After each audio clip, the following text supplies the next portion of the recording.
We on. Hey, Yeah. Welcome everybody. Welcome everybody. Welcome everybody. hey. Welcome to He Said, She Said. All right. I got some questions too, but from people they ask me that what y'all answer. Mm. Y'all come on in, comment, tell us who's here. Hi, Sherry. Let's see. All right, it's getting ready to go down. Yeah. It's getting ready to go down. Inviting folks to join and Okay. Mm, mm, mm, mm, mm. Hi, Ooh, Sherry. let me turn this down. All right. Hey, y'all. Everybody share and the like. Yeah. Sharon. Share.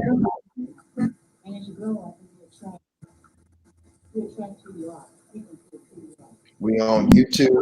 We're on Facebook. All right. Share.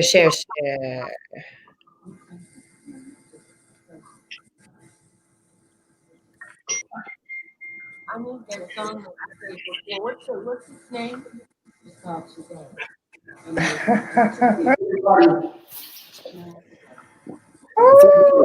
thought I'd just spice it up a little bit. Is that what you? Is that how you feeling? That's how you feeling now? That's Oh, a Since start. everybody looking good, oh man. since everybody looking good, I thought I'd just add a little. Oh, you did that. Seasoning to the whole situation. We're gonna start a dating show tonight. Go to Facebook. I'm on my last podcast. Lord. I had to turn the phone down. I go bye. What am I gonna do with you, Armand? Bye. I gotta call you back. He don't went. Look, he went. Yes, you should have called me before you just Look, now he got to pull a little bit. Since everybody looking good, I thought I'd just. Since everybody looking and feeling good, I thought I'd just. There you are. I thought I'd just become myself right now this evening. There you are. Praise God. Yes, indeed. What's up, Dallas? Dallas in the house. It's going down. It's getting ready to get real good in here tonight. Hey, Rhonda. Rhonda's on, Armand. What's that? Rhonda is on. Who's Rhonda? Rhonda, down the hall. Oh, Rhonda. Okay. Shout out to Miss Stella. Till I see what's going on. You saying it now? Hi, Ange. My glass is dirty. I ain't with it in so long. Bishop Greg on the ones and twos. Bishop Greg on the ones and twos. I have a lump right here, but it's really a big wave. It's a real big wave. Y'all fly in the quarantine. We're in the so we're getting started, y'all. So this is He Said, She Said. I got my people on here with me tonight. I got my girl Sydni, hey, instructor, and we all call him the beloved little brother, Mr. Armond Harris. Now let me say this. When I was talking to him the other day, should I or just leave it alone? Should I just leave it alone? Do it. I don't know what you're about to say. Go ahead. When I was talking to him the other day, I told him, I said, we're going to be talking about health and wellness and fitness. We are going to talk about that, but we're going to talk about a lot of stuff tonight. One thing that, and I'm going to come back, I ain't going to forget my statement, but something that David started a long time ago was a health and fitness journey because he was diagnosed with type 2 diabetes probably about 8 years ago. Has it been about 8 years now? 11. 11? Oh, wow. 11 years. Oh, goodness, it's been a long time. So 11 years ago, he was diagnosed with type 2 diabetes, and they wanted to prescribe medication for him to take to regulate his diabetes. Of course. It was either you take this medication or you pretty much get your life in check and get on this health and wellness journey. And so he decided that, he's going to choose life. He's going to choose health and wellness, and he's going to begin working out. And that next day he started walking like 5 miles a day, lost a tremendous amount of weight because back then he was overweight. It's pictures out there to prove it. He was overweight, and he began to look at life and really took life seriously and decided, you know what, I'm going to do it my way. I'm not going to be stuck on medication. I'm going to start working out. And so he started a health and wellness journey 11 years ago. Let's say probably 4 years after that, 5 years after that, he used to get on me about, you shouldn't eat this. I remember we would go to the Hudson Cafe downtown on Woodward. My favorite dish. Pancake. I would always order the challah French toast with extra French toast. So I would have over bread with tons of butter, tons of syrup, just be in heaven. And let me tell you what he would do. He would take the hot sauce, dump it on my French toast, like, you don't need to be eating that. You don't need that. And I was like, bro, I swear to God, we're going to fight. French toast again. Because he was on such a health and wellness kick back then. The three of you all have been doing this. This has been your lifestyle for a long time. Absolutely. We just started this journey in October. And I'm in love with it, right? And Sid, I don't know how many times I'll be like, Sid, okay, what do I need to do? I just need a quick exercise to get this a little bit. And you'll be like, girl, go sit down somewhere. But I'm finally in this health and wellness journey. Yes. And I'm glad to be a part of it. And I'm teasing Armond because he's always running around the city of Detroit and all across the country, not without his shirt on. So when I invited him on the show, he said to me that he was not, I'm coming on the show and I ain't wearing no shirt. And I said, if you shirt, I'm gonna put you on blast. Y'all see what he got on? A black button up. Like he's going to say the Sunday school somewhere. I don't know what's going on. His chest more than I see my own. Okay. I've seen his chest more than I see my own. So I believe it. And these two, the owners, how do I say it for Jab's Gym? he is. He's the owner of Jab's Gym. So Yeah.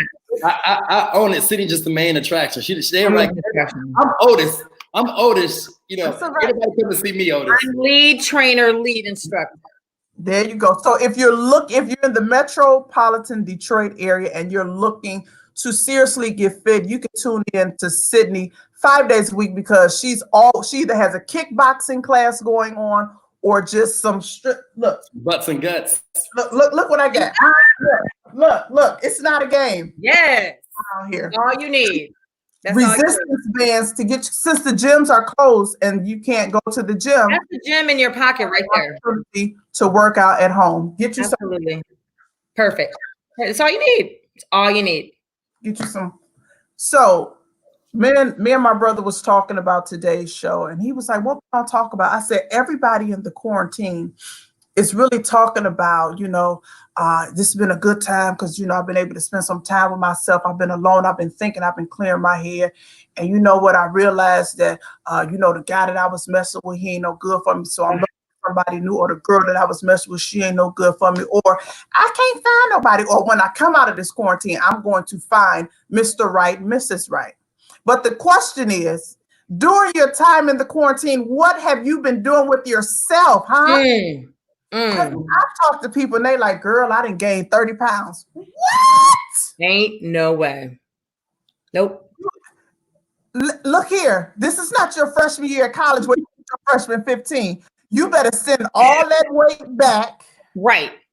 Because when you come out of this, ain't nobody gonna want you. Not only that, that shows, honestly, that shows you did not take a second of time to deal with you. We all got something to deal with within us, yes. But they didn't take a second. Do you understand what I'm saying? They fell into depression. They fell into whatever. And, I can't, I'm always talking about, listen, we're not about to get overweight. We're not about to come out of this quarantine heavy, out of shape, more weight. We're only getting older. And the older you get, it's the hardest. It's harder to lose. We're not coming out of it like that. We're going to come out better. You understand? And when I hear those stories, I just go, you haven't really, really, taken this in. You don't really know what this is about. No. Yeah. You don't really know what this is about, because this ain't just about a virus. No.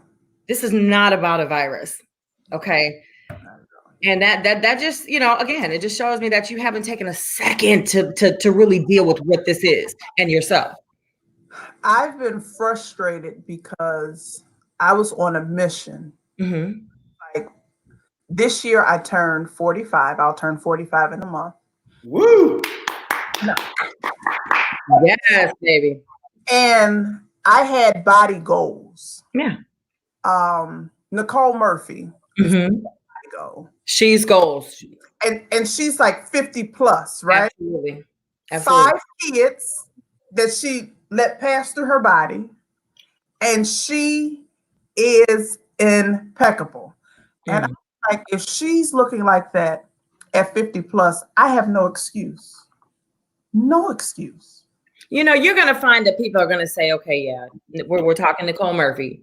She's loaded with money. She got $1 million for each kid that she had anyway.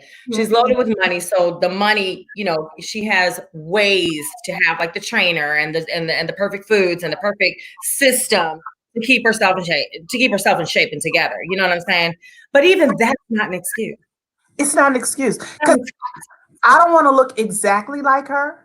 No, you just want to be your best you. I want to be the best me. So it was like I have to envision something to reach towards. And all my life, I've always played sports. Mm-hmm. Always had that athletic shape and build, and I've always been able to eat whatever it is that I wanted growing up. And then my parents and my friends of the family would always say, keep it up. You're going to reach a point where yeah, it's going to catch up. And I was like, yeah, okay. And then it began to catch up with me. And I was like, oh, Lord, I got to. And my brother over here would constantly fuss at me about the things that I would eat. And I didn't want to hear it. But there's a day when you wake up and look in the mirror. And I don't want this show to be about vainism. I'm not saying that at all. No, not at all. When you look in the mirror. About being skinny. It's not even about being skinny. It's about being healthy. Not at all. It's about being healthy. Yeah. And there was when I looked in the mirror and I was like, and we all ask ourselves these questions, men and women. Are you satisfied with what you see in the mirror? Absolutely. And 90% of the population will tell you no. Mm-hmm. No, I'm not. The next question is, what are you willing to do about it? Yeah. Yeah. And that becomes the hard part, taking the initiative and the step to begin. Because it's not just diet. Absolutely not. And exercise. And so many of us, we will get on these diets, but we forget the exercise part. Mm-hmm. When you pair the two together, and I'm not the guru here on this phone, I am the baby of the bunch when it comes to this, but when you pair the two together, that's when you'll begin to see the results that you're looking for. Yeah. And with consistency. Mm-hmm. Mm-hmm. Absolutely. You know, it starts here. I tell everybody, it starts here when you're, and let me just say this. Being healthy does not mean being thin. It doesn't mean being skinny. You can have weight. It's just about being your best you and just being healthy mentally and physically, right?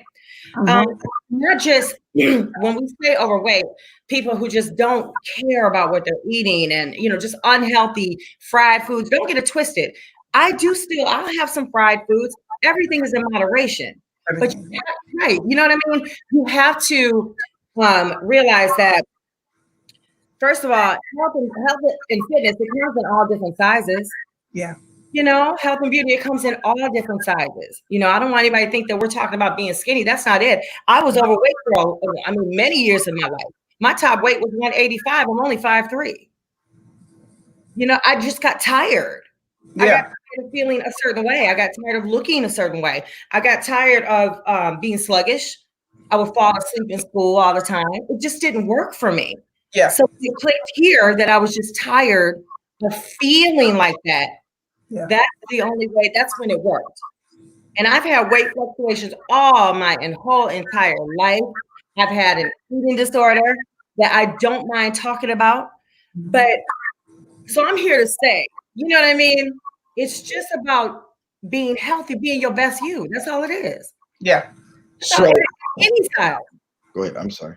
No, you're fine. You're fine. So I want to read a comment and I want to address this comment. Not to put anybody on the spot, but Miss King style, because I can't pronounce the first name, but you look good as it is, and I get the desire to be the best version of you. She's talking to you, Lola. That's me. So here's the thing. I had people tell me when I lost weight, like when I went down from like 300 to like 160, that they like me better as the big version. You dress better, you were sexier, boom, boom, boom.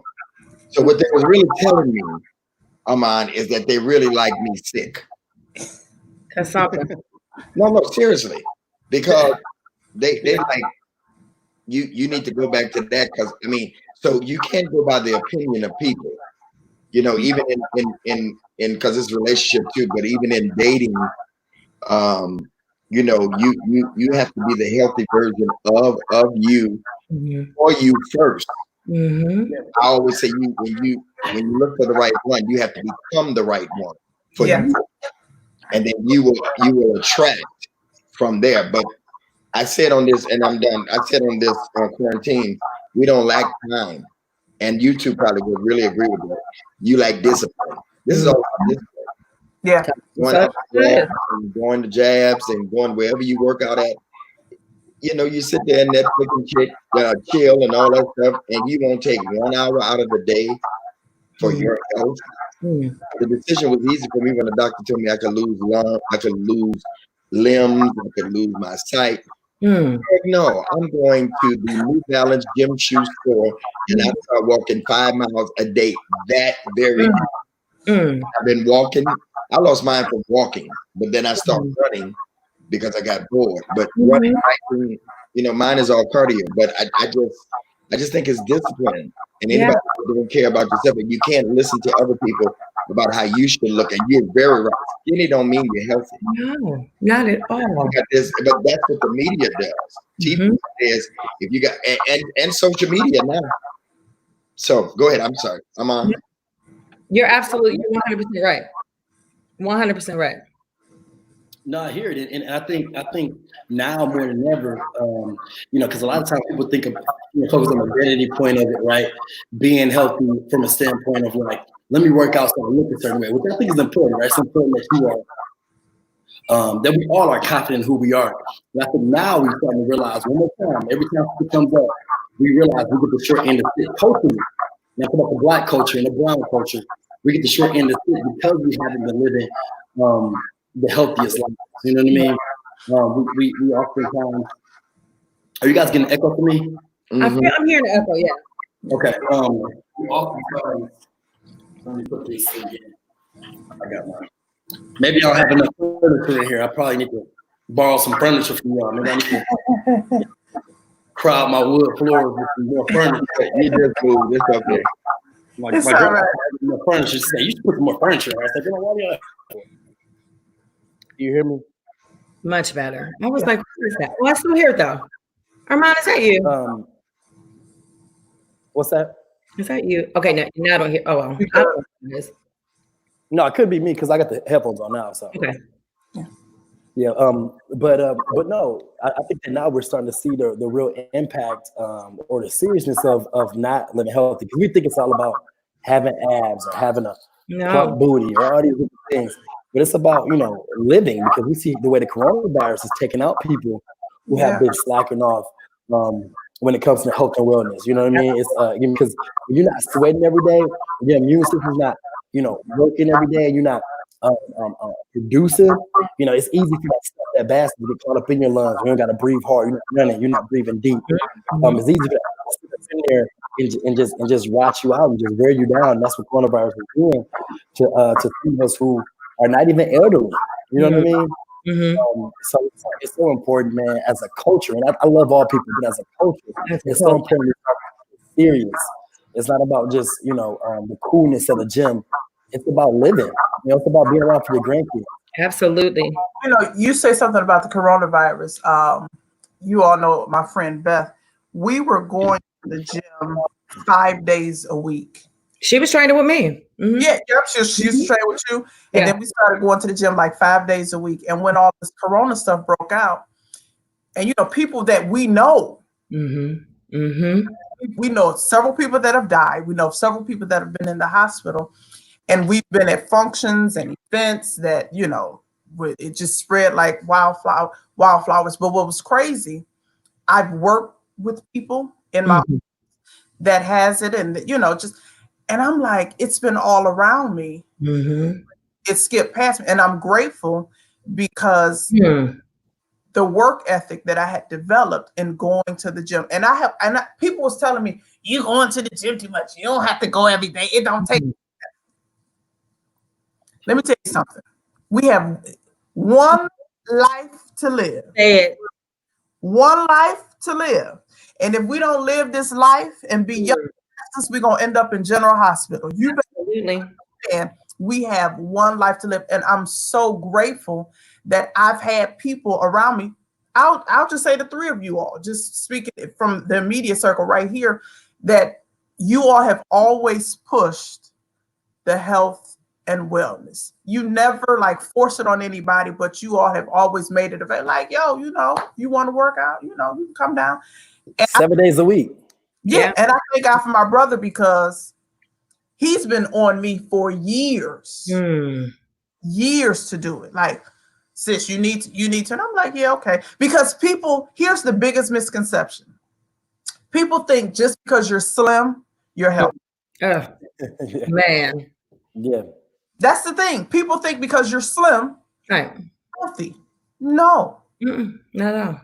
Not at all. That means nothing. So I think when you have a better understanding and what's happening because of what the country is going through, what the world is going through with this coronavirus, and people are seeing people that they legit was laughing and joking and hanging out with 2 days ago dying, and they were a bill of health from the natural eye. It's like, well, what's going on? We really, really, really, really have to be mindful and pay attention. Yes. I have a question for you. Absolutely.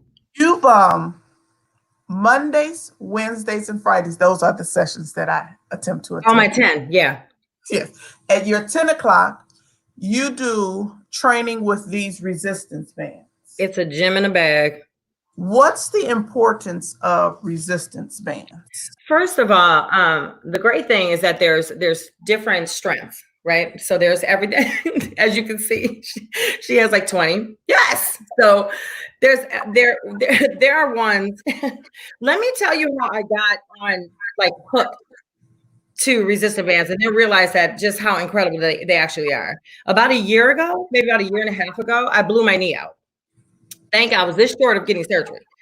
But I had a bad knee injury and I was still teaching classes. I was just doing what I could do, but I had a bad knee. I would come in limping all the time. Armond would, crack jokes on me and stuff, mock my walk. You know how he does. But anyway, but it was a bad injury and I had to go to physical therapy twice. Well, that's all they used on me. They did that. They did their other like massages and things like that, but they did their resistance bands. And so I fell in love with them because one, the resistance band it's an amazing it could be a full body workout, but it was for my physical therapy. So it's good for everybody. So people who are not used to working out, people who are overweight or people who have injuries, people who have issues, this is one of the best ways to get started in a fitness journey. Because let's see, there are people who are very intimidated to go to gyms as well. These are things that you can have at home. Slight movements that are easy for your joints. They're easy for anyone to do at any level, at any strength of the band, because the bands come from extra light to heavy. Yeah. So it's up to your ability to do whatever you can do, but they serve as like a dual function. It's like it's a gym in a bag. And for people who have knee injuries or things like that, it's awesome therapy for them. Awesome therapy. I love them. Now, if you're trying to tone, yes, with the bands, which color do you recommend for toning? Well, here's the thing, because it's not really a color that's recommended for toning. It's about your strength. So if somebody who has no muscle tone at all, who's never worked out a day in their life, I would recommend them using the extra light band. I may have mine right here. The extra light band or lights, something that they can work with, because you can gradually build up. You see what I mean? Absolutely. You can gradually build up the more that you do, you're going to get stronger and stronger and stronger. You can build up to a heavy band. Absolutely. Absolutely. So it's just about your strength. All of them can help you town. Do it, baby. There it is. Yeah. Look, I got 50 million of them. 50 million of them. Okay. Lola, what does your shirt say over there? What you say? Don't judge people because they sin differently than you. Don't be judgmental. I'm not a judgy person. I don't like when people judge people. So I'm wearing this to be mindful. Don't judge people. Got it. Yeah, so that's why I love those. And not to mention, I'm 48 years old. I'm gonna tell you, I'm gonna be honest with you. I'm 48 years old. I don't like that. The gyms. I don't like that. lift heavy weights. I don't like to do real strenuous workouts. I'm not into bodybuilding. That's not. That's not me. There's levels to fitness. Get your level. Yeah. You know what I'm saying? I like to. Some people might call myself foo-foo. That's great. I got people who love to do foo-foo workouts. That's what I want. You see what I mean? There's fitness. It's for everybody. You can find what you need. But I'm 48 years old. I'm not with a knee injury that I always have to protect. I'm not about to be doing these jumps, these huge jumps, squats off of buildings, and that's not me. She making fun of me for doing huge jumps and swinging on stuff and turning up and doing my thing. But she will make you do the walk downs, the walkouts would. Oh yes. Oh, I hate the walkouts. I love them. That's full body. It's tough. That walkouts is tough. People talk about how my stomach looks. I do crunches in these classes that I give you. The Monday, Wednesday, I'll do a certain crunch or whatever. I don't do crunches. I've had years of just doing like walkouts and just the kickboxing. You don't have to get on the floor and do a crunch to tone your abs. You don't. I'm a witness to it. In fact, even in my kickboxing class, they'll tell you, we do not get on the floor at the end of my class to do abs. When we're done with my class, we're done. We're doing cardio. That's it. Lola, can you speak on the judgmental versus accountability? Sometimes the two can be skewed. To me, I always say this: with love and kindness will you draw the people. Judgmental to me sometimes has a nasty undertone. And what I mean by that, I'm going to say, like, some people are confident and then some people are arrogant. Some people say it's the same thing. No, confidence, I'm sure about who I am, and I try to make people around me feel good about themselves and feel good about myself. That's confidence. Arrogance, where I'm so confident and I'm so caught up in myself that I can care less about how I make you feel when I'm in your presence, or I don't care nothing about your feelings. I think judgmental is sometimes it's at a point where you hurt other people and you don't care about if you've hurt their feelings or not.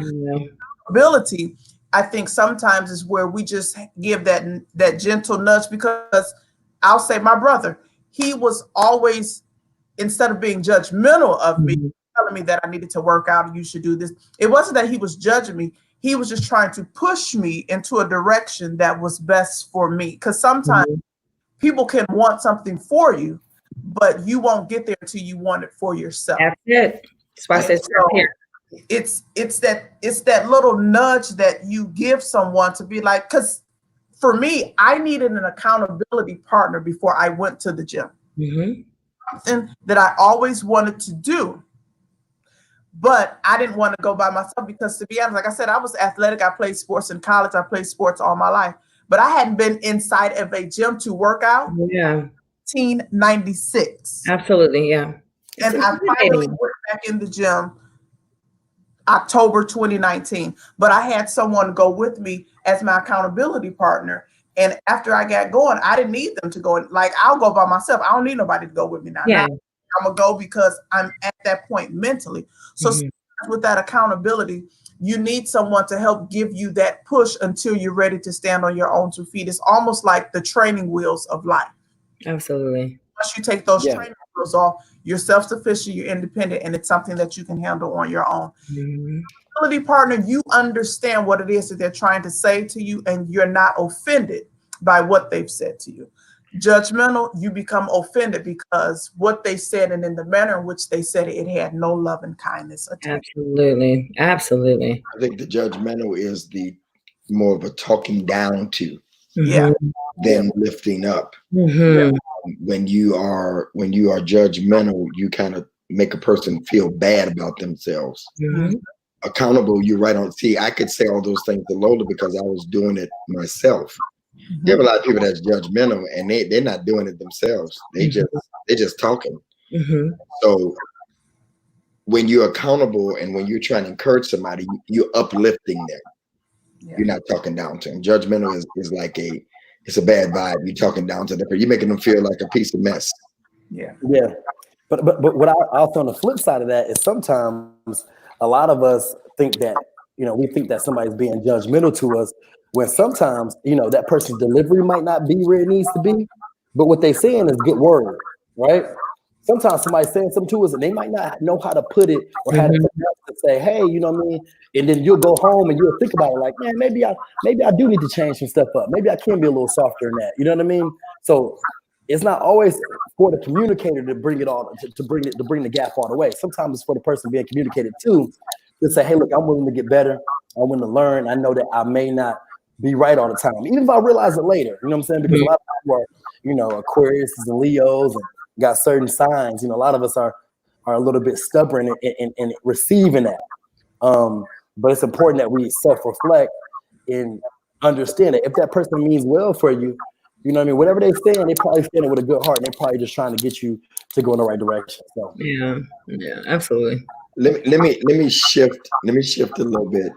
How much do you do because of a relationship? Like how much about yourself? I mean, if a person expects you to look a certain way. Oh, I see. Huh? Yes. You say what? I think I know where we're going with this. You know what?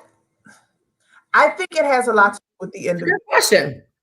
That's a good question. It has a lot to do with the individual because I've been in relationships with people that were physically fit, and they would encourage me to go to the gym, and I would be like, hey, I'll be here when you get back. Go ahead.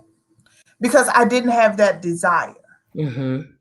But that stubbornness, that alpha, that thing that some of us have, we move when we are ready to move. Mm-hmm. But then there are people out there, they will do it to keep what they think is that one for them. Becomes part of the stipulation of them being together. But is that a bad thing? Yeah. I mean, is that a bad thing? Because if it's for your good, it's about approach. Huh? I think it's about approach. It's so you don't just say, "Oh my God, look how fat you've gotten since we've been together." Oh, no, I've had that guy. I've had that guy. You can say that, but you're gonna end up by yourself 30 minutes later. No, some people take it. Yeah, that'll be the end of what we want us. Let me go here. Let me tell you this. I've had that guy many, many, many years ago.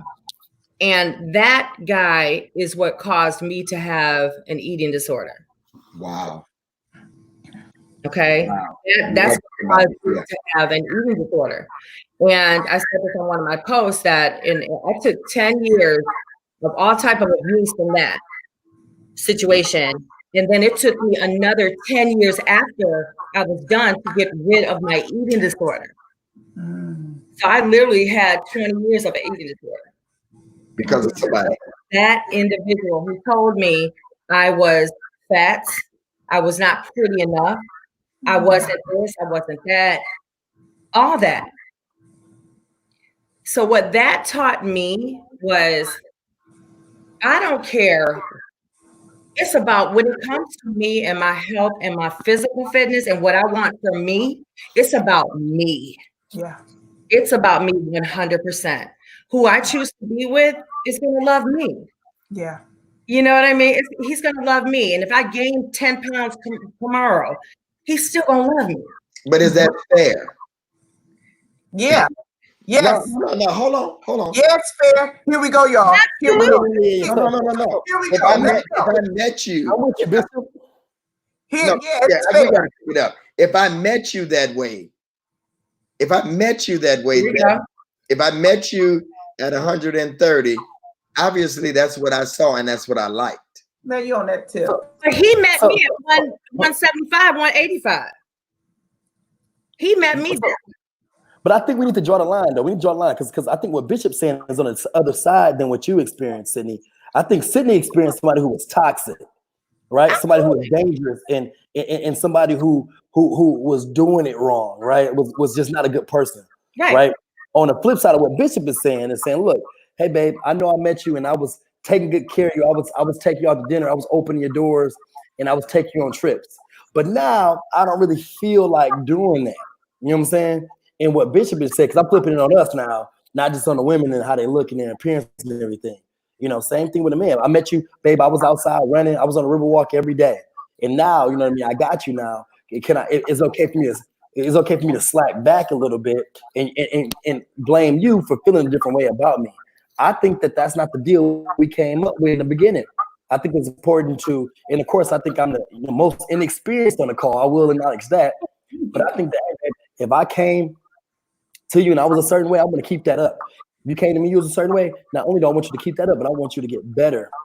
I want you to get better. Let's get better together. Is my thought process. I like that. Armond, you're so sweet. And you're right. It's a fine line. Go back to that last comment because I'm gonna read that comment that you just took down. But I just want to comment on what Bishop was just saying. For men and women, we're different. Our bodies are different. What our bodies experience as women, absolutely, it's completely different. The hormonal imbalance, and there are some physical challenges that women face that they do not have control of, where it causes them to gain weight. Right? Absolutely. Issues if they get on certain types of birth control, so they won't have children out of wedlock since they're having sex. Some of the birth taken will cause them to gain weight. Menopause, all kind of stuff. I know for myself, I went through some health challenges the past few years and I had to get on some medication which caused me to gain, I would say probably about 30 pounds, and it was driving me insane. And yeah, I may have been able to carry it, but that's not where I want to be. But I need you to love this little small role right here that I have today. Because are you loving me for my physical appearance? Loving me because of my inner. We see physical first. That's what we're attracted to. We're past that. But that's what. No, it's not. It's past that because you all don't stay the same. Woo! You all don't stay the same. We should. And then we get comfortable because we're cooking for you all the time. We cook smothered pork chops, collard greens, candy. No, but potato pies, all that. I'm not talking about you in particular, but I'm saying women, we do this to get the man because he wants I need my woman to cook for me. Okay, baby, we cooking you all the stuff that you like. We know it's not healthy, but this is what you want. And then what? A year later, here come that gut started to come. When I met you, you had a nice little 6-pack. 2 years. That's 6-pack. I wasn't talking about just women. I was talking about everybody. I'm talking about both sides. I know, but I'm saying, at what point do we say, I got to love you for who you are? No, I'm telling you the reason why men go looking other places because one of the reasons because what they started off with. This is true. Yeah, what they started off with, and then I'm talking about. I'm not barring health issues and all that stuff. I'm talking about legitimately just lazy, and now it's called. Here's one thing that I'm talking about. It's called bait and switch. Yeah, I got you now. Now I'm gonna switch on you. I was working out with you, walking around the gym when we was dating, but now I leave you in the bed. Nah, I'm good on you. No, it's got to be. No, y'all can talk all that stuff, and especially you, Lola, talking about what you like. Because if they ain't got a beard and got a big neck and all that stuff, Right. So what are you talking about? Big neck. Big neck, big back. I like. Yeah, right. Big Mac. You're talking crap. I don't know if I had him. I like that. I like that football build. I like athletic football. I don't mind mine. Okay, so what's the difference in what you just said then? I said everybody has a preference. Right. And if they lose that, then you don't have a problem with that? Yeah, I don't want you to shave your facial hair off. I don't want see? It's no different. I want you. It's like at this point in my life, it's mandatory that you have some gray on your face. If you don't have no gray on your face, it's mandatory for me that you stay in shape. That not lay up in the bed talking about why you always working out. So what's considered a football neck? Because I played a lot of years of college football. So what's you don't have one, Armond. You don't have one. You don't have like a corner. You either play corner or receiver of some sort. I play corner. My neck is sticking up. My shirt's already a 17 and a half. Yeah, I need that back a little bit bigger, Armond. I need that. She had a 20 at one while, but they had a big stomach too. Oh, God. Tonight. Ah. That's what we doing tonight. We're gonna let me read this comment because I feel your petty rising up here. Where's Sean at? I need some help.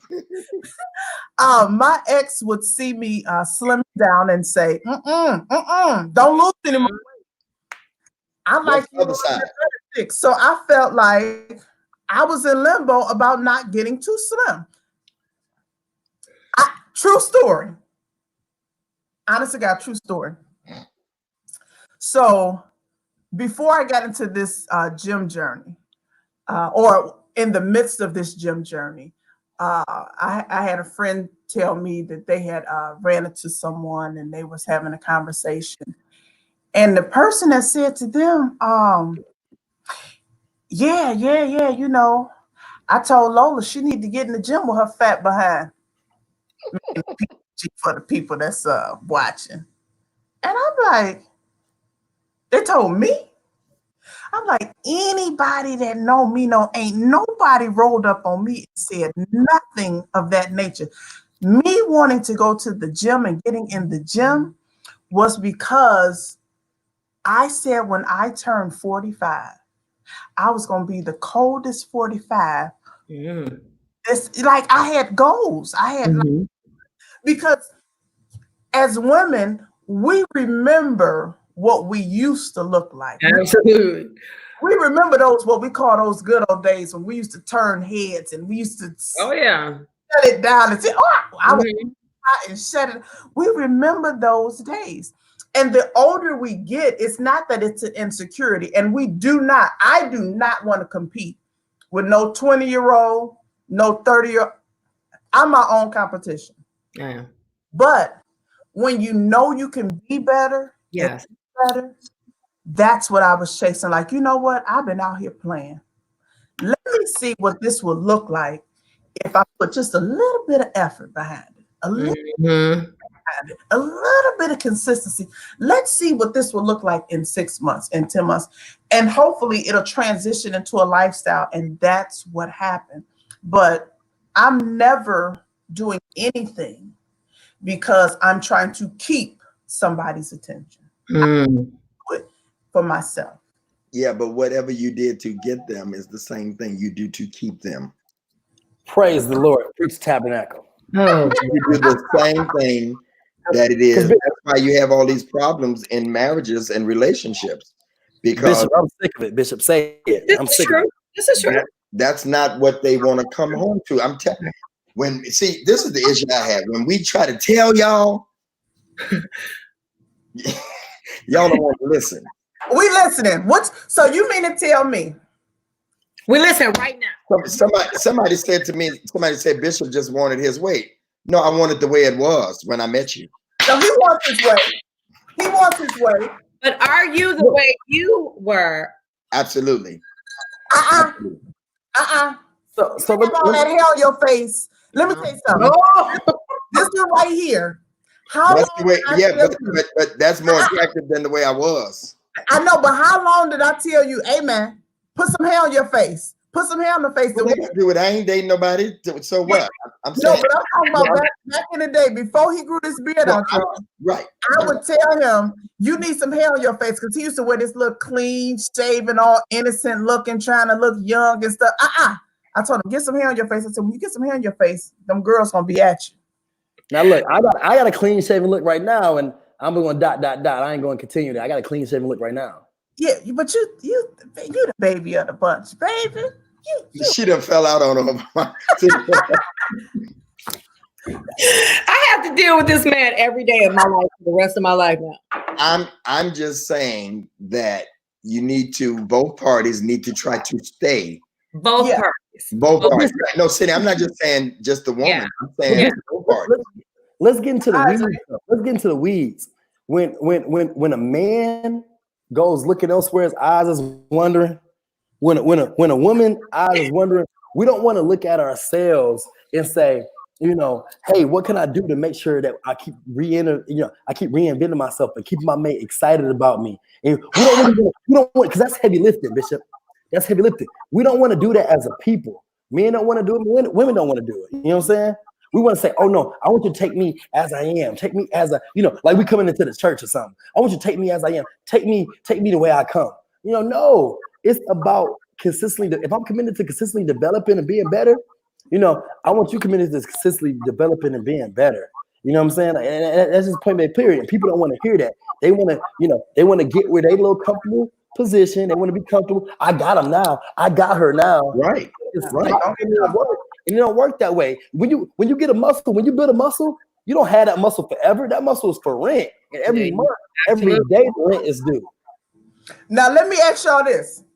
I'm asking my two guests, and you all decide who's gonna go first. What are your deal breakers? Ooh. For the partner?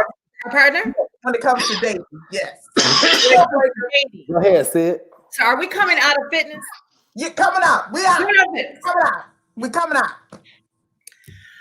Oh, and you can include fitness if you want to. No, let's come out of fitness. We do that all day. Okay. What's your deal breaker? Let's get down to the nitty-gritty.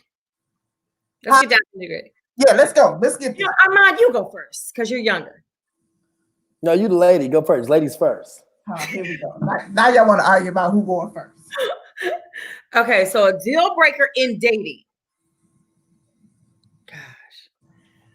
Oh, wait. Hold on. All right. I have to go ahead. You start, Armond, because I got. Go ahead. You got a 55. You got a 55 lister. I ain't got that. I do. Let me tell you something. I was talking to a woman I was dating today, and let me tell you what she did.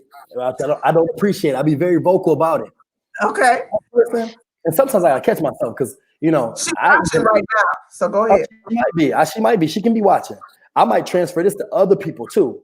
I might call Sydney and she do this. I might be like, look, and I gotta remember that ain't my woman. I gotta slow down. I don't like when, look, here's the thing. I got 2 cell phones. I got a lot going on. All right. But look, if I'm doing something and I miss your call, typically, I'm like, hey, I'm doing a workout. Hey, I'm in a meeting. Hey, I'm with a contractor. Hey, you know what I'm saying? I let you know that I'm locked in with you. I don't just leave you blank for 3 hours, 4 hours, 5 hours, and then be like, oh, sorry, I had this going on. I had that going on. No, it only takes 1 second to give me a text. And I may be guilty for my own personal experiences, but I'm a person, but look, sweetheart, when I call you, I'm gonna need an. I tell my mom, my grandma that, hey, grandma, I called you earlier. I'm not sure what you're doing that don't allow you to give me a holler back because I don't want to get worried. I don't have to worry about what you're doing and where you at and what I might have trust issues, but I don't like that. If I call you, you got a little bit of time, unless you're a surgeon, unless you're in the operating room and that's your profession, that's what you're doing, and you got 4 hours of surgery, you need to hit me back. And I'm that's one thing about me. You know what I'm saying? Is your birthday in February or March? February 3rd. You know my birthday is. I'm Aquarius. You know it. You know it. I said what I said. So I said what I said. That's it. Any woman I'm dating, I might have dated in the past. If you don't answer my call, Bishop, back me up. If you can't respond to my call, Bishop, that's some 31-year-old stuff. Come on now, Bishop. No, because y'all expect the same thing out of us. What What he's saying, consistency. And you got to talk about that, Armond, when you meet them, that's a pet peeve. You got to tell them. I think the problem is about any of this, about whether you're losing weight or gaining weight, we don't talk to each other. We talk at each other. We talk to our girlfriends, our boyfriends, and our friends, and we don't tell each other. So here's the thing, y'all judging now. That's Lola asked.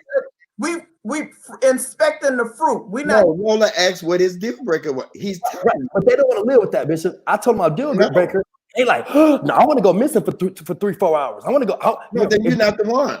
You're not the one. You ain't the one. If that's that big of a deal breaker for you, then you're not the one. Yeah. I mean, seriously. I get it. And we can't. Lola looking at him all crazy, like, come on, dude. Because Lola wanted to tell you about Lola. Lola would answer the phone just for the heck of it. I'm the same way. She want to go missing. You a woman that want to go missing and want to play games. When I call you, I call you to talk to you, not to get a call back, not to leave a voice message, not to get a text, but I call you to talk to you. If I'm taking time out of my day, you can give me a holler back. Your sis is walking with you. Let me tell you something.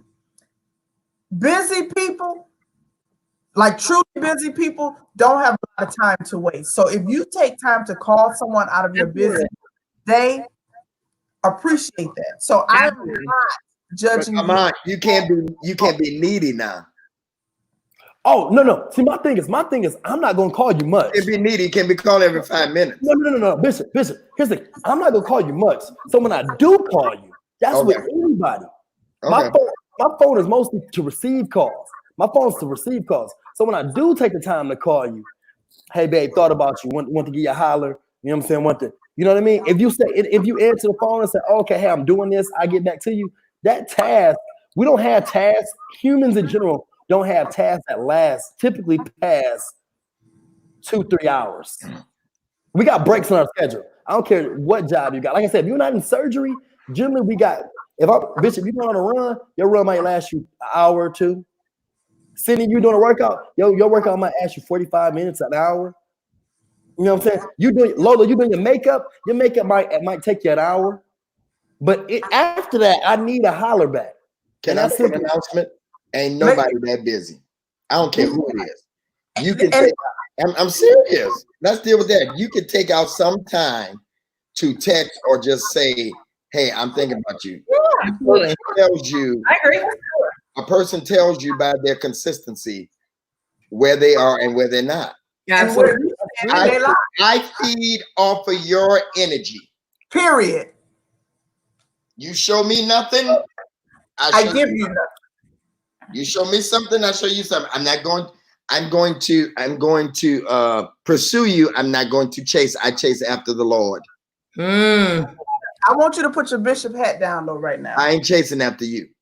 No. Okay. No matter what you do. Right.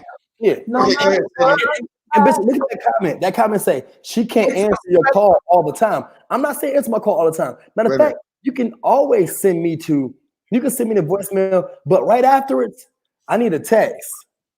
Right after, I need a text. Hey, hey, I'm busy right now. I'll hit you back. Now, is this someone? Now, the person that you're speaking of, this is the person that you are pursuing and considering to be your one thing that you're talking about. Been dating, been consistent with you. I've been consistent with you. If you say, hey, you know what I mean? Thought I'd cook for you tonight, want to come over to your place, you know what I'm saying? Absolutely. You know what I'm saying? You can come over. Hey, you know what I mean? Just looking to get out the house. Let's take a walk. You know what I'm saying? Consistent. If I'm consistent with you, when I call you, I don't want I'll get your call back. Oh, hey, babe. And we talked at 10:30 this morning. I'm not looking for you around 4:30 or 2:30 in that man. Like, what are you doing all that time? I was doing a workout. Hey, look, it's apparent to everybody who see me that I work out. I'll put some hours in, but I can stop and go like this. Oh, I can stop. I bet she's a nice, sweet little romantic little brother. Boy, I tell you. That I yeah. Read that comment. President Obama took time to meet Lady Obama when she got off the plane. No one has an excuse. And they had a Thursday night date night. Yeah. So if the president can take time for running this crazy country we was living in. Hey, this one don't want to date his that he got. But anyway. He like this 45 got time. Here's the analogy. If you don't treat me how 45 Donald J. Trump treat golf, where he make time to go on that golf course, we going through a pandemic. If you don't treat me like that, I ain't interested. Oh, if you don't treat me like that, like he treat that golf course. He threatening to send his wife back home if he don't win this next election. He hoping he lose so he can send her back to Go ahead, Sydney. For me, you know what? For me, communication. If you do not know how to talk and listen and communicate, that's I've ended friendships for that. You understand? I just backed off of a friendship because if I ever had an opinion or something, it could be about my own self, but if I ever had an opinion or anything, the first word that would come out that person's mouth is no. What it should be, everything was no. And I go, wait a second, but that's my opinion. Yeah. This is what I'm saying. This is how I feel. You know, they would stress that no matter what you're going to, no matter what you're going through, when you wake up in the morning, smile. It's going to make your day better. Okay. Well, you know what? I woke up today and I didn't feel like smiling, and it was just such a big conversation about it. And I said, wait a second. I'm dealing with feelings. I'm a woman. I'm dealing with waking up and seeing all these deaths about coronavirus and stuff like that. I didn't feel like smiling. I thank God I woke up, but I didn't feel like smiling. But if you don't know how to communicate and respect my opinion and constructively tell me if I'm wrong, don't just go no. No. The first word that would come out that person's mouth is no. Just a no. And so if you can't communicate, we can't talk. It's a wrap. That's not necessarily because look, as a man, that's not necessarily communication. Like he's communicating the best way he can communicate. That's what he's doing. So he thinks that's okay. He thinks that's okay what he's doing. I think what it is you need a man that needs to be able to empathize with you. Now, let me say that's just a friend. That's just friends. I'm just saying in general. Yeah. You know what I'm saying? I'm saying in general. I think that's empathy though. That's like, hey, I understand what you're going through. Right. I might not agree, but I understand. I want to come on your island and talk to you about that. But that's not how it was communicated. If you can't be a good listener, if you cannot communicate and cannot be a good listener, I can't talk. We can't talk. You're 40 what? You're 40 what? 45. 45. 48. It's called 45. Oh, I love you, Armond. It's called 40 FINE. But listen, at 48, she needs somebody that can talk her language. I mean, you don't need baby talk. Absolutely. No, I get it. Absolutely. You know, communication is key. It's we can't talk. But so Lola, Bishop, you called out Lola because that's your sister. Sydney's my sister, and I'm gonna call her out. Sydney also don't like if you over communicate. Because she's told me about times when if you over communicate, she don't like that. Okay, my man, shut up. My man, shut up. You know what I'm saying? Here's the thing. No, I self-diagnosed myself as ADD. Okay. Listen, if you talk, I've gotten so good where I know when to nod. I ain't heard a word you said. Not a word. I know when to nod. Don't let me grab my phone. If I grab my phone, it's over. I know. I ain't heard a word you said. Armond is one of those. I had to learn to understand his language because Armond is a fast talker, and he will go on and on and on. Don't care about nothing else in the world. I want to talk about me. So you talking my head off and ain't getting to the point. It's like if I tell you that, or the sky is blue, well, you gonna give me all these doggone scenarios about the sky is blue and how it got there. That's not what that right there. You can't talk my head off. Yeah. Armond. Huh? I wasn't. Sydney wasn't talking. I wasn't talking about me in that example. No. Sydney was talking about me in that. Yeah. Okay. I just used you. Okay. It ain't about me, I'll tell you that. No. Does it bother you? Let me tell you something else men don't like. We don't like rapid fire getting to know you questions, especially Gemini. But no. Geminis don't like questions. Period. I think Tree is on. I think Tree's watching. So this is great. This is Tree. Tree's on here. Okay. Rapid fire. So where was you born? What city? What's your mama's name? What's your dad's name? How many kids you got? No.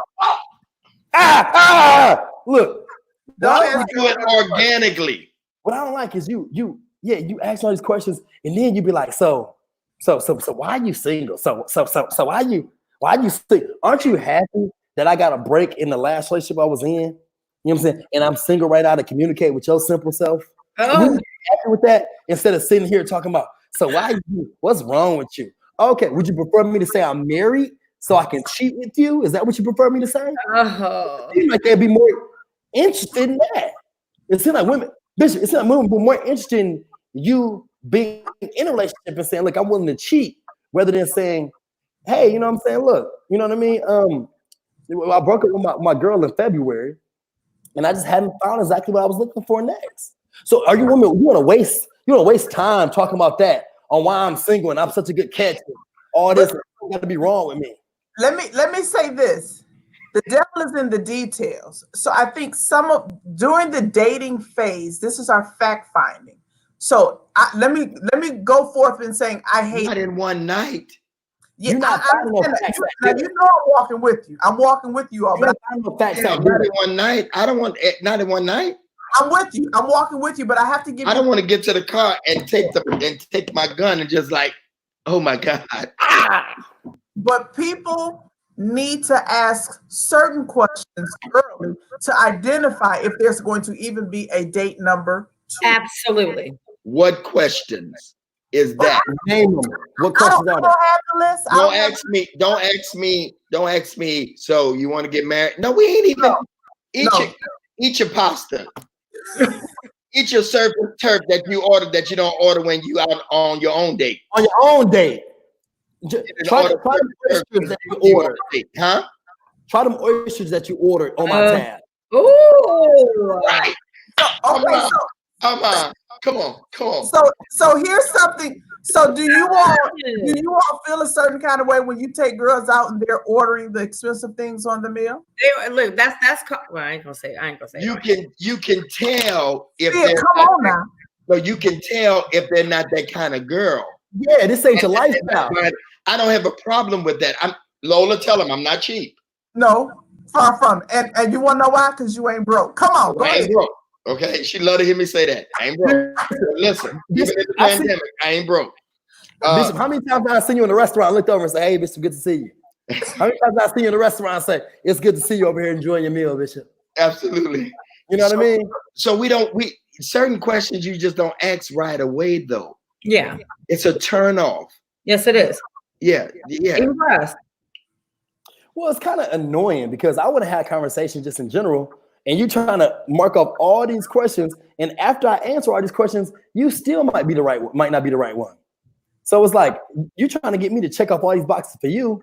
You know what I'm saying? And when I check off all these boxes for you, I can't even stand to be around you. Because here's the thing, you do know, here we just go into the deep water, right? You do know somebody can check off every box you have, can be 6 feet, can make 6 figures, can do all these different things, and you still can't stand to be around them. You done said something now. You can't stand it. Look, you can't. You got to be watching the movie. You got to be you got to have something to preoccupy your time when you're around that person. This quarantine is exposing a lot. If you can't be in quarantine with them, that's not your person. I don't care how much money.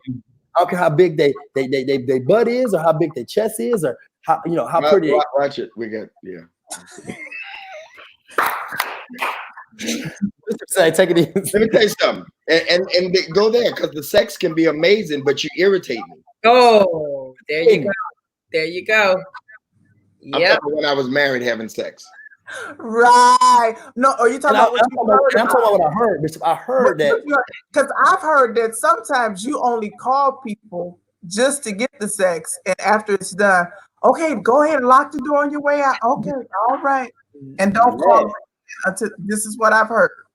I heard people are this here pandemic is causing people to be like, hold on, let me see.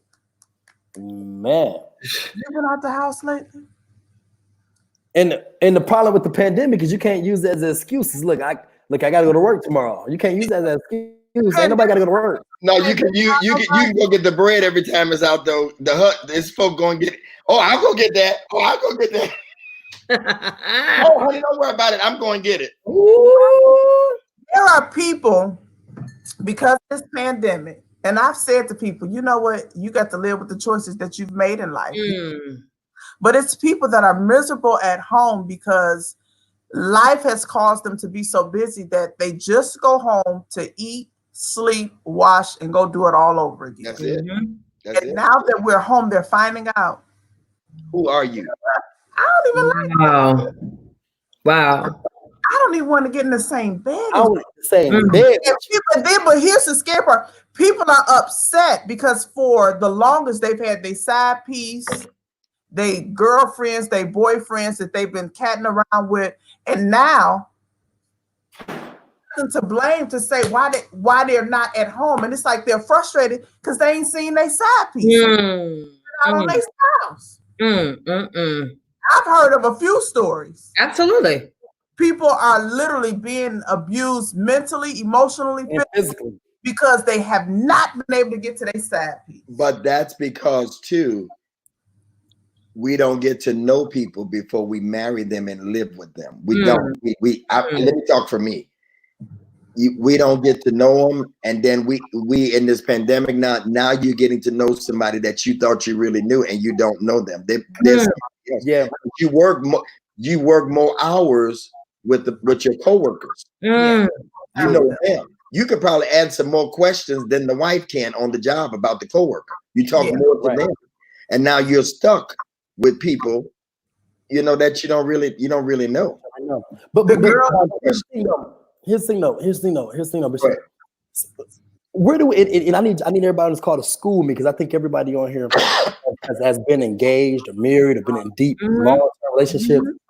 And so sometimes I had this difficult. My thing is like, look, this is the person I really, really like. I really enjoy being time around them, and I enjoy their time. But it's the other person that I think is best for me to build my life with. So how do I kind of like understand what's the balance of like, man, I really, really like this person. You know what I'm saying? But this person is who I should build my life with.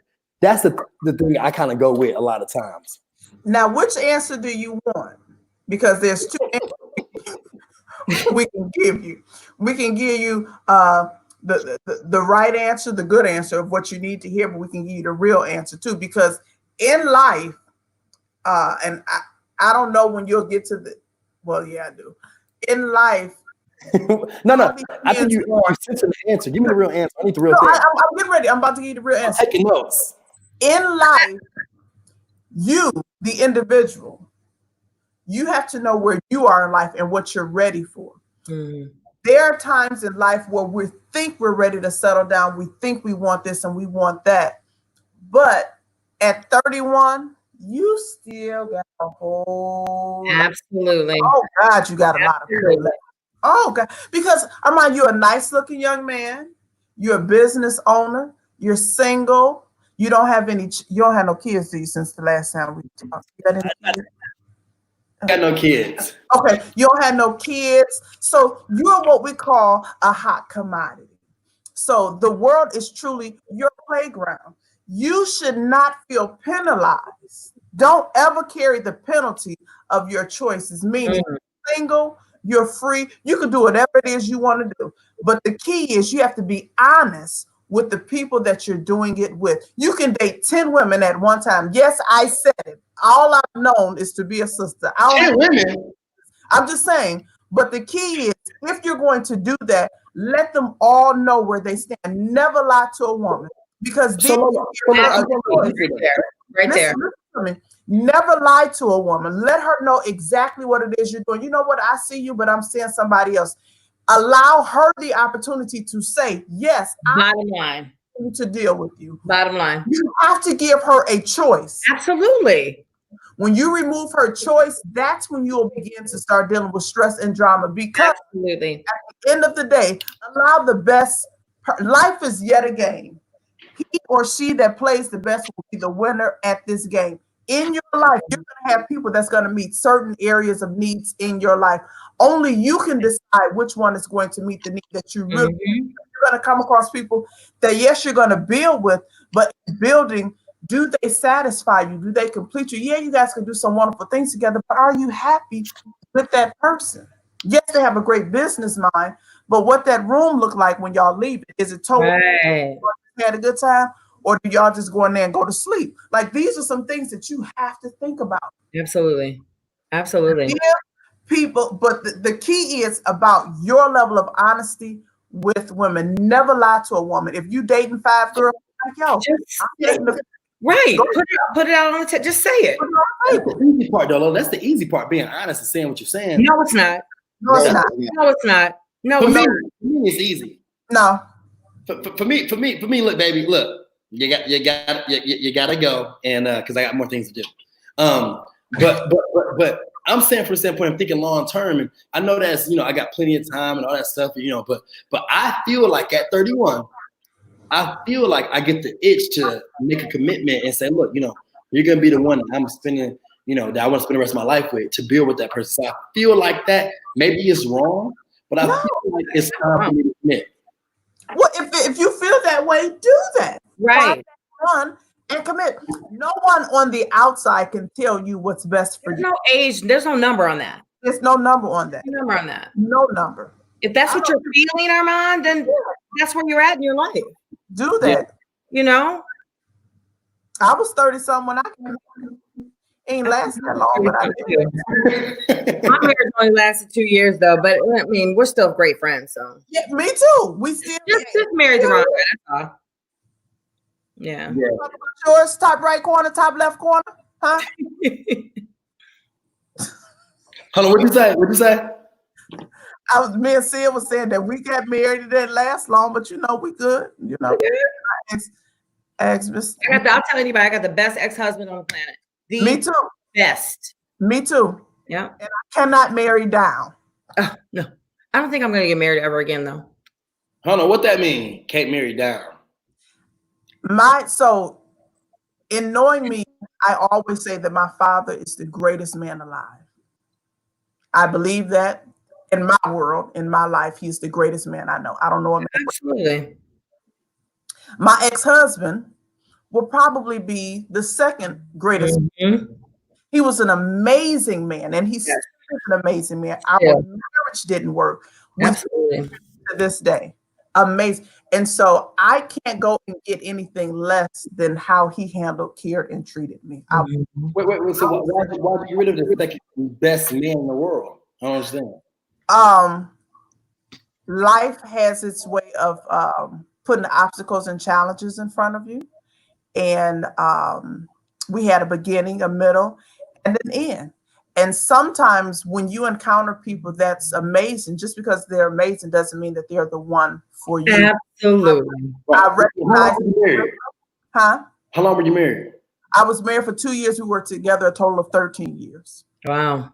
You got to understand, Lola, that's disheartening to be a man to hope to be spoken about as an amazing man, that, a man can be so amazing and you still want to part ways with him. That is very discouraging as a single, unmarried man. Well, don't let that discourage you, because that's my circumstances. Yeah, it just wasn't meant. No, that's not just. I'm not saying anything bad about him. I didn't discredit him. I spoke very highly of him. Absolutely. So we had pitfalls in the relationship, and our relationship ended. That didn't take away from the wonderful person that he in my life, and the wonderful person that he is. Our relationship didn't work. Every relationship that you're in, he won't understand that until he gets there, because me and Pastor Kim, 20 years, I was married to her 20 years. She's the most amazing woman in the world. We still have family Zoom the other week and all that stuff. And she talks about me as her hero still. She dated somebody else. It's still possible to respect your ex for 20 years. You just move on. Stuff happens. You don't understand that until you experience that. Absolutely. That you could still walk away from somebody that's amazing. So let me give a follow-up question.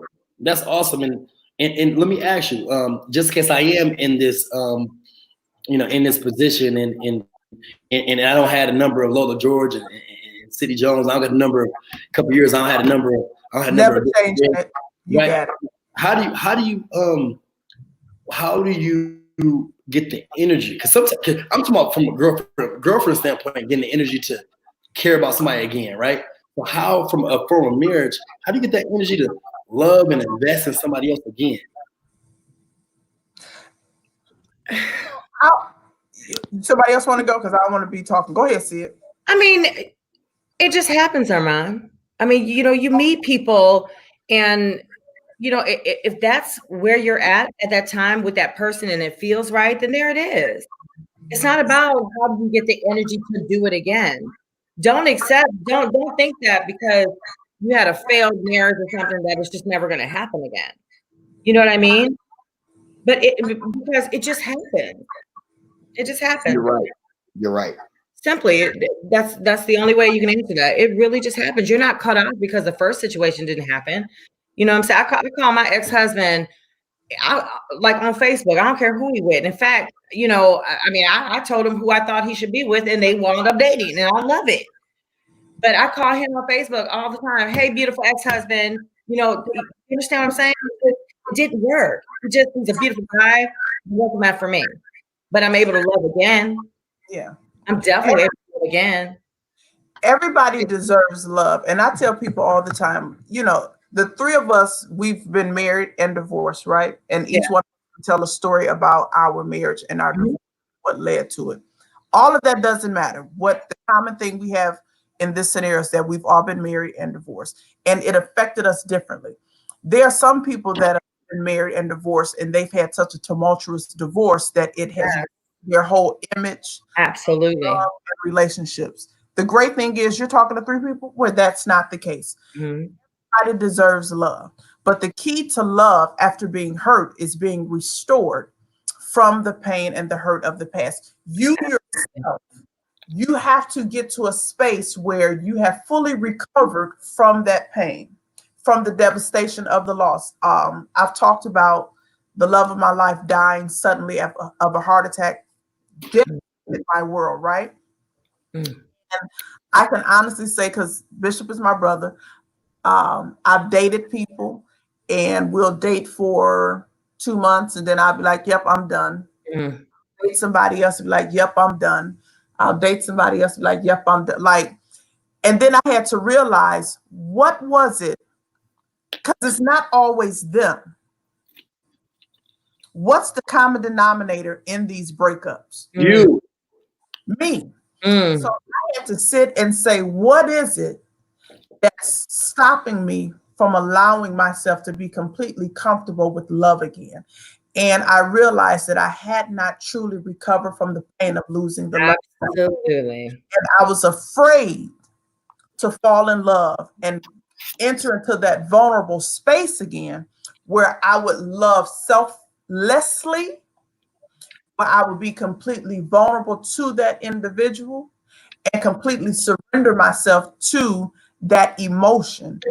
And for many, love is very, very hard to do because there's a level. I'm a control freak. And I like to control the things that involve me. And love is that one emotion that you can. There's someone that I've loved for 20 years. And I hated it because I could not control that emotion of love. Like, oh, I can't stand this. Oh, I hate him. But I love him so much because love is an emotion that you have no control over. And so some people run from it because they don't have control of the emotion. That's how I stay in such good shape, running from love. Praise God. Don't run from it, though. let's pivot to this. I did this earlier on a post, one of my talks, and I said it's possible to be the right one, but the wrong time. Yeah, absolutely. The perfect person is not the perfect time. Yeah. Yeah, it's possible to have the right one, but Lola, Time. it's the wrong timing. Wrong time. Yeah, I've dealt with that. Oh, that is so. I'm like Maxine. They're so perfect. They say the right things. They take you out.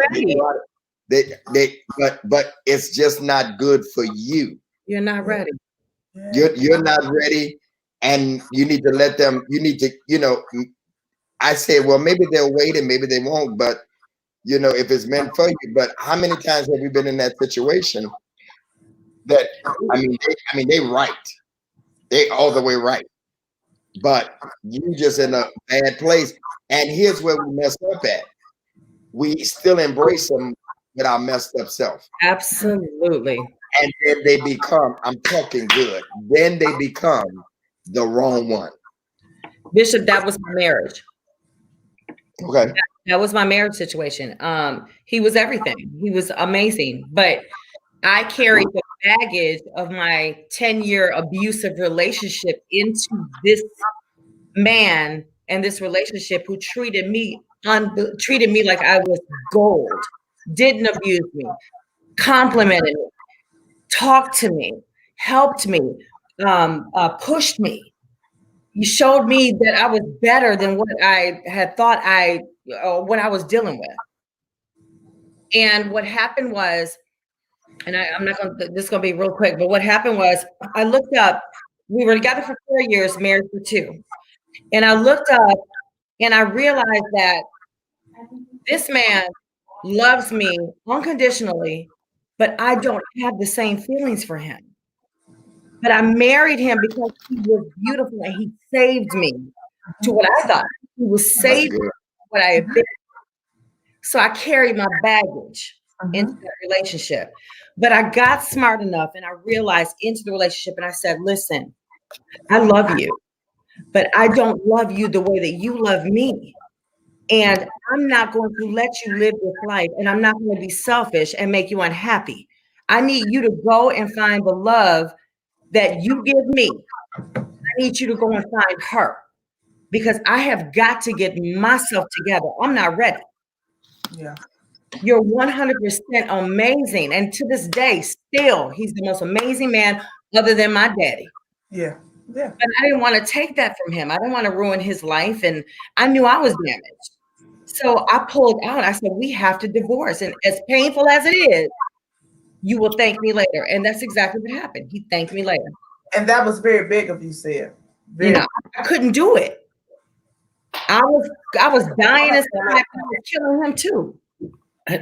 So can I throw another question on y'all? Yeah, go back to that last comment, Bishop. Go ahead, Armond. Which one? About the financial and divorce. We're gonna go back to that. Okay. The one that was right before this one. Yeah. So everybody on this call, and I don't want this to turn into Armond therapy hour, but this maybe is a virtual. That's what this is about. We here Armond therapy hour for everybody, right? And I'm just curious, right? Because he who is wise seeks wise counsel. So what I think is I have a fear, right? And you get everybody on this call has a platform, and people who follow you and look up to you, look at you for guidance, leadership, motivation. Right. And I have a fear of like, man, because everything's so public now, man. Everything's on Instagram, everything's on Facebook, everything's super public now. So I have a fear of, man, thinking I found the one, getting married, getting in a relationship, getting engaged, and then all of a sudden being embarrassed publicly because it didn't work out. You know what I mean? It's the course of excitement. Everybody at the wedding, everybody's having a good time. The whole city's there, all your loved ones is there, Bishop's there, Lola is there, Sydney's there, looking good. We have an amazing celebration with my marriage. We have a celebration of my marriage. I'm renting out all the Easter market. It's going to be a block party marriage, right? We're going to do it big. We're going to make it happen. And then it don't work out. And I have a fear of being like, man, not only being let down internally, but I have to deal with the perception of being let down or letting people down. And I just feel like, man, it's a big meal that I just don't want to digest. May I tap in? Armond, my sweet little brother, you're so sweet and kind. You're still at the age where you care what other people think. When you get past that, your whole thought process is going to change and be different. Absolutely. Never have a wedding for the people, because the wedding don't matter. It's your marriage that really counts. Don't even think about the people. Because I would say, and this is a bad statement to say, but there's some truth to it, and my numbers could be off. I would say more than 50% of the people that's going to attend your wedding, they're only coming to see, well, what kind of flowers? But did you see those bridesmaids' dresses? They had a better tuxedo on. And what, they don't have a pot to piss in or a window to throw it out of. Coming to be judgmental about what it is you just done. This is supposed to be your most special and most beautiful day of your life. But half the people that come there, it's like the old said, everybody that's smiling in your face, they're not happy for you. They'll be jealous. So when you get to the point where you're ready to propose to your queen and you have your day, the only two people that need to be satisfied and the only people that you need to think about is you and your bride. You want her to have her day how she wants it, because it's about the two of you. But remember, that's just one day. One day. You have to think about what the rest of your life is going to look like. And that's the part that require the most amount of work. Let me take it a different way. Armond, look at me. Let me tell you the truth. Nobody else can tell you. There's a possibility it may not work. Yeah, it is. There it is. Relationship and marriage. Nobody gets married to get a divorce. 23 of us that's on here will tell you we did not get married to get a divorce. You don't even think about it in your mind. But there is a possibility, which may be the reason why that I'm still single, is because the fear of it may not work. And when you get 57, soon to be 58, when you get that age, you don't want to take no more hits. Okay? You don't want to take no more hits. So it's like that right one just got to come and just sweep you up. Like Eat, Pray, and Love. Everybody ought to look at that movie one time. Eat, Pray, and Love. Love it. You should look at that. Because you just running, it just happens. Okay. Yeah. But I'm telling you, if you take that posture, you will never do it, because you will always think it's a possibility of doubt, but you go into it giving 100 on both sides. Yeah. And you don't think about those people. To hell with those people. No, that's right. They only want to eat your cake and watch out and catch the garter belt and all that stuff. They want to come and eat it. They want to be able to say, I was at Armond Harris's wedding and it was fabulous. It was down at Eastern Market and it was 1,000 people. All that is insignificant. It doesn't matter. You have to, I will say this about marriage too. And I say this about relationships, period. I call it the 3 C's of relationships. You have to have communication, because we're not mind readers. Hello. You have to be able to properly communicate, argue fair, be respectful at all times. Yeah. Always, never hit below the belt. Never. Always be respectful. You have to compromise. Compromise. It's not just what I want. We have to meet at a level playing ground. Her way, your way. Her way, you have to compromise. But this is the hardest part. Every day you have to wake up with the mindset that today I renew my commitment to this relationship, because it's to fail when we forget to renew our commitment. Everybody on this live today have options they can take advantage of at any point, anytime. We're not short on options. The thing we're short on is our level of commitment. what and who we're going to commit to. And then when we decide to commit, we still have a choice. Do I want to continue in this commitment? That's why we're all single, because we've made the decision to say, you know what? He let me nail. I'm done with that. Because of the amount of options that we have available to us. Now, there are people that don't have the same amount of options that we have. Mm-hmm. They renew their commitments because they know they don't have the options. Never get caught up in your options. So let me pause here, Lola George. Let me pause here. Is it realistic for me to think, my grandparents are married 55, 56 years now. Mm-hmm. Is it realistic for me to think in today's age, 2020, with social media, with girls who got just as much access to me in Florida as they got access to me in California and Michigan, all the same. Everything's global economy, right? Everybody's just all over the place. People come to you and be to you in a couple hours. Is it realistic for me to think that I'm gonna have an old-fashioned relationship like my grandparents had? Do you think that's realistic for me to think that that's a possibility? Am I setting myself up for a downfall? I think it's realistic because it's about what you bring to the table. But now we were joking about this earlier, but now it's important that you do fact finding. See, you come from a family where you have an example of two people that stayed together 50 plus years. Mm-hmm. That example. So now when you find your mate, you need to identify, what do they come from? What type of environment do they come from? Because if they come from an atmosphere that's full of love and commitment and that positive energy, it's a high probability that you'll be able to get that same thing. But if they come from that's been toxic, where the mother may have been abused or the father was absent, or they don't have a picture of what love looks like, it's hard to give something that you have no clue of what it is.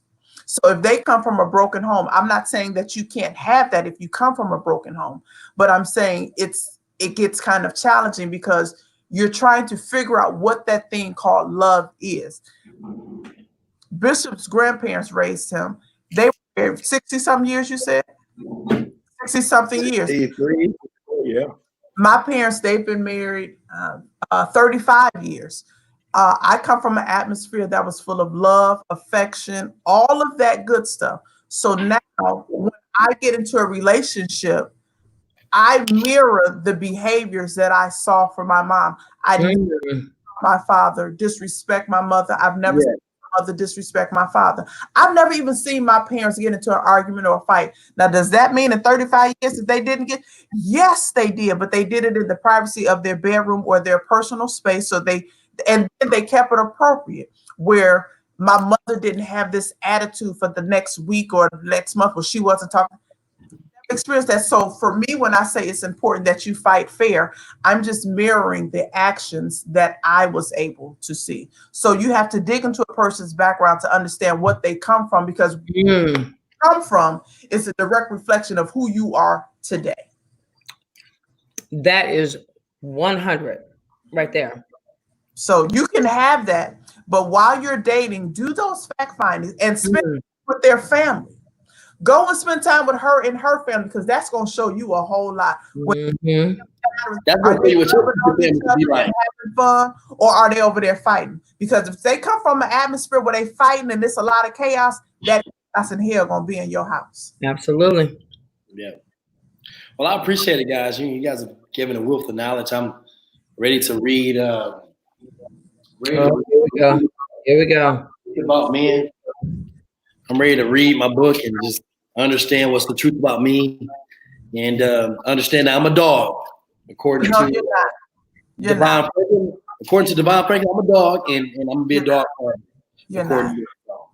When God created, Sean is the dog. He's on here talking about, Sean is on here talking about all these dry phones. We need to get them wet. We need to get them wet.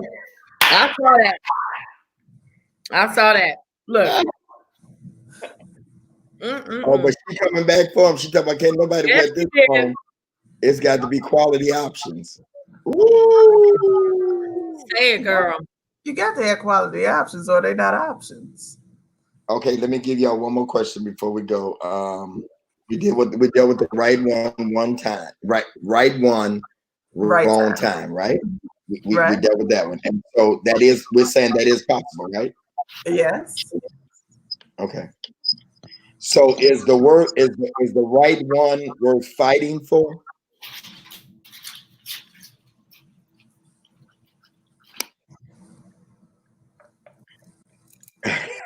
She got another tip. I'm gonna go with you still. Like, I did a post earlier. I said if you're in a relationship, wait a minute, no. I said the right one is worth fighting for. The wrong one is worth letting go. Which one will you do? It's so many women that's holding on to the wrong ones. Absolutely. what does fighting for look like? What is What is that?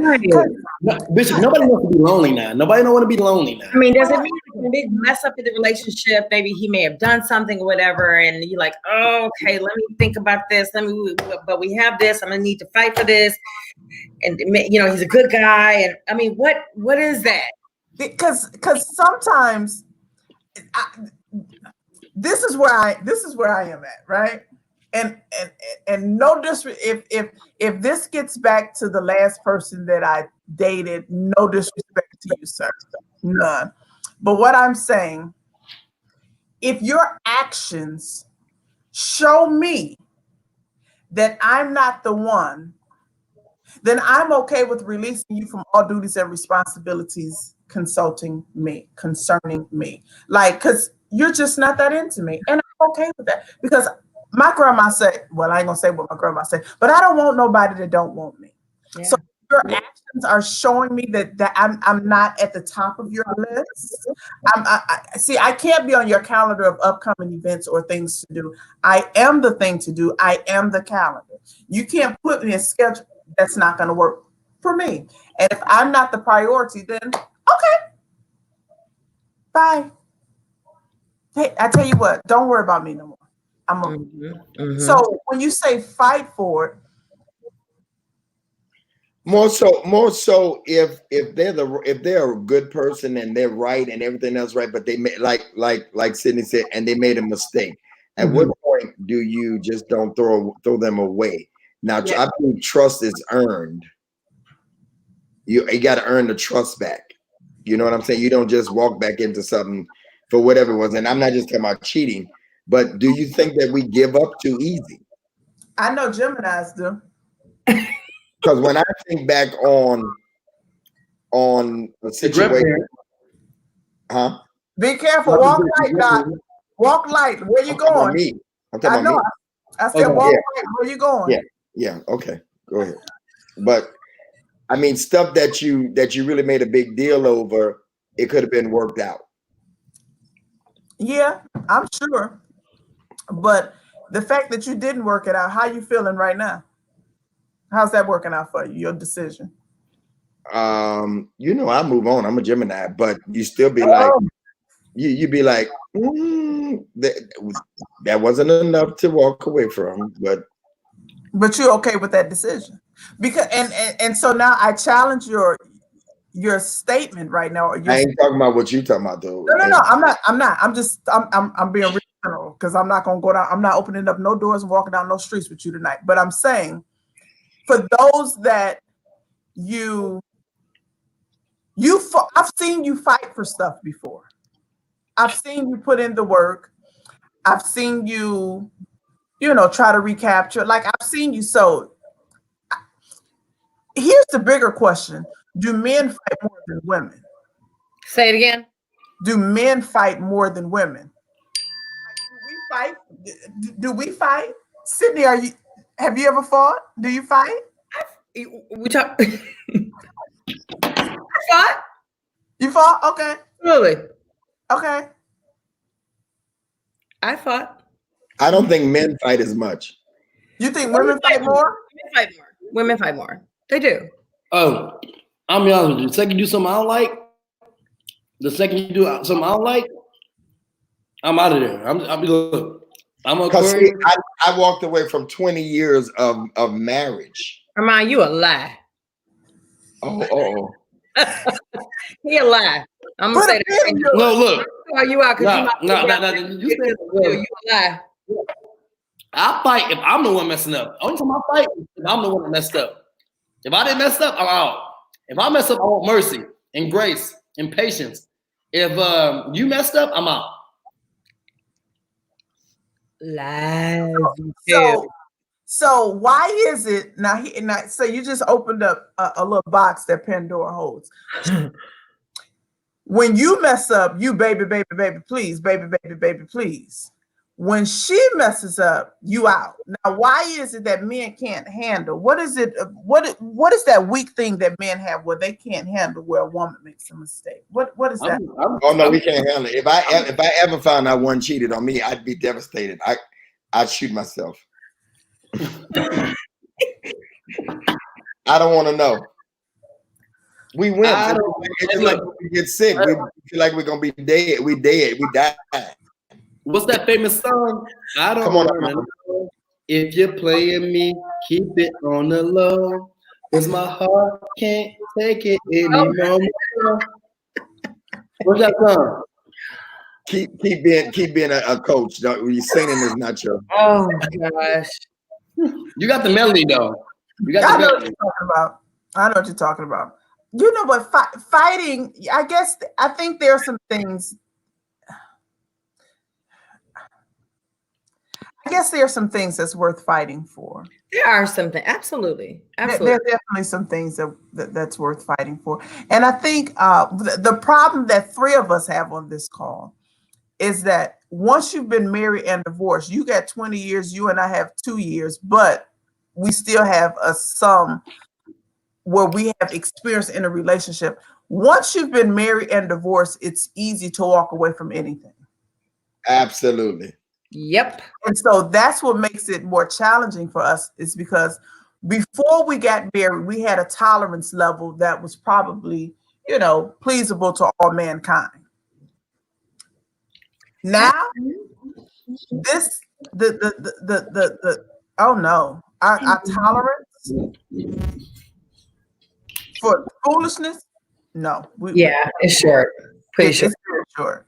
Pretty so short. That's what makes me say that thing about fighting. No. If I feel that I got to fight.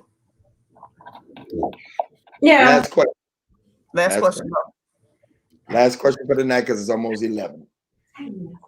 If you're in a relationship and it still feels like you're single, maybe they aren't the right one.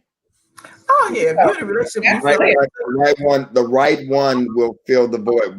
But there are people that are in relationships and they feel like they're still single. Why be with somebody and you still feel and you go ahead, Sydney? I did not mean to say that. No, absolutely no. No. Somebody, if I feel like I'm single, I'm gonna be single. So absolutely. So why do women stay? Because I get a lot of DMs. They stay because they're insecure. They fear being alone. There you go. Insecure. That I get, you wouldn't believe it. It's insecure. They're insecure. They're being alone. They're desperate for love and attention, but the love and attention that they're getting is not love and it's not attention. They gotta have somebody. I'm okay sitting over up in here. I'm okay never being married again. Being at peace with myself. Being at peace with me and living in my house. I'm all right. I'm all right. Yeah. So if you're with somebody, you ought to feel like you're with somebody. I don't want to be with somebody and feel I can be alone by myself. They're doing it right now, though, Sydney. Absolutely, because they need somebody. They have to have somebody there. I got friends.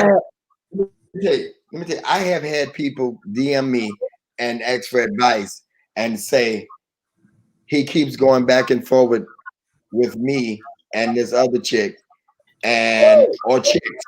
And so the bottom line is, whatever you allow a man to do, that's what he will do. If you allow him to do that foolishness, then he will do it. The fact that he told one between you and some other woman is crazy. Absolutely. The fact that he told her that he's going between her and another woman is cool. Well, he know. But this is what I told him. I said, he knows you're going to take him back every time. Absolutely. I know that. You're talking about once you're committed. You're talking about once you're in the committed stage. These were committed relationships. This is committed. I've had 2 or 3 people tell me that that they were in a committed relationship, and then he'll go start talking to somebody else, and then when that don't work, he'll come back, bounce They back feel like with them. they can't live without them. They're insecure. Seriously, I'm speaking from experience. I've been that person. I was that person. I would tell the world I was that person before in my younger years, my way younger years. Never again. Never again. One of the things that women often say when men talk crazy to them, baby, you should have caught me in my 20s. I may have fallen for that foolishness. Man. Today? Oh, no. Boy, bye. No.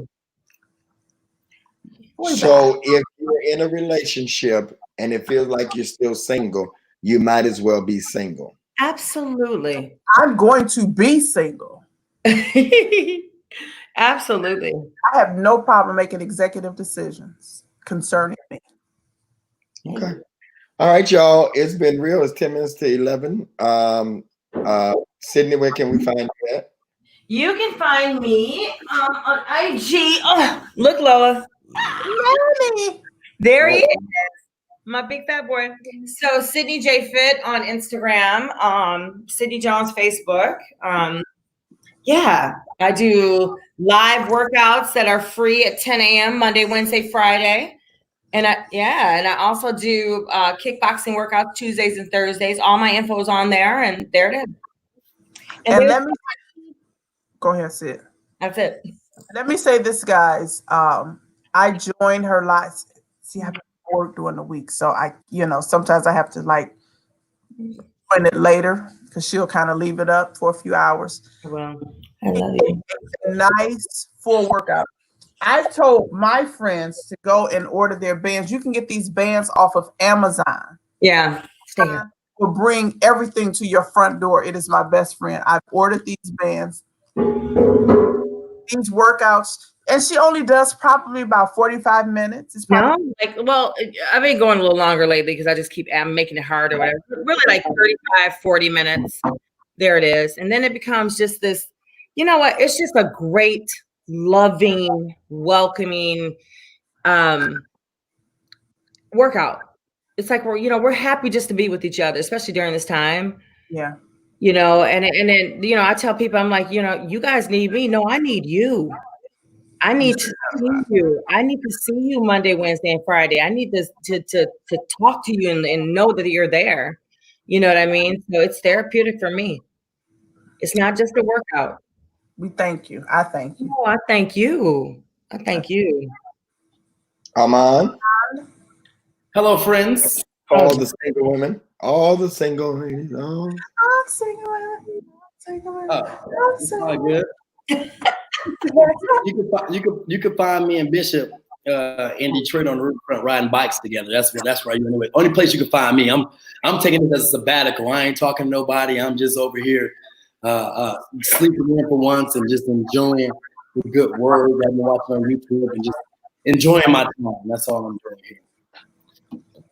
Are you going to give how people can follow you?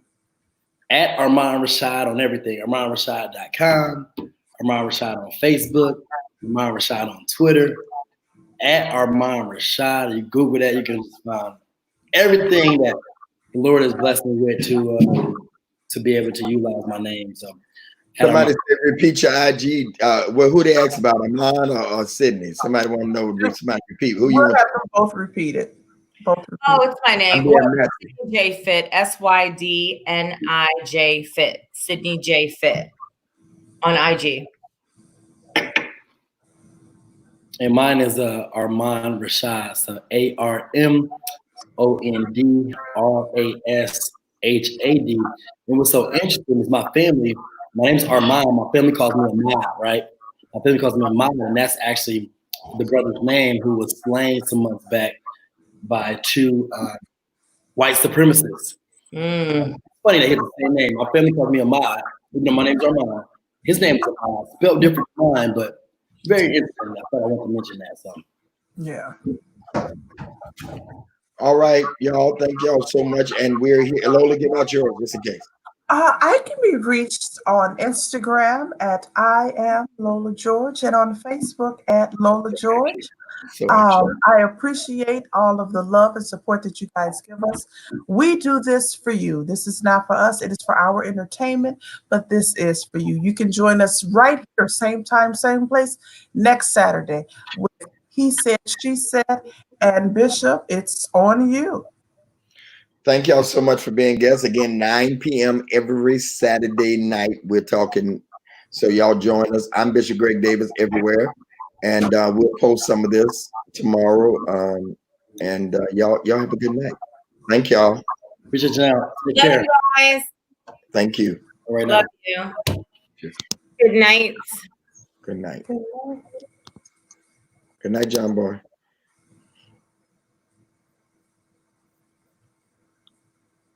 Did you end the live?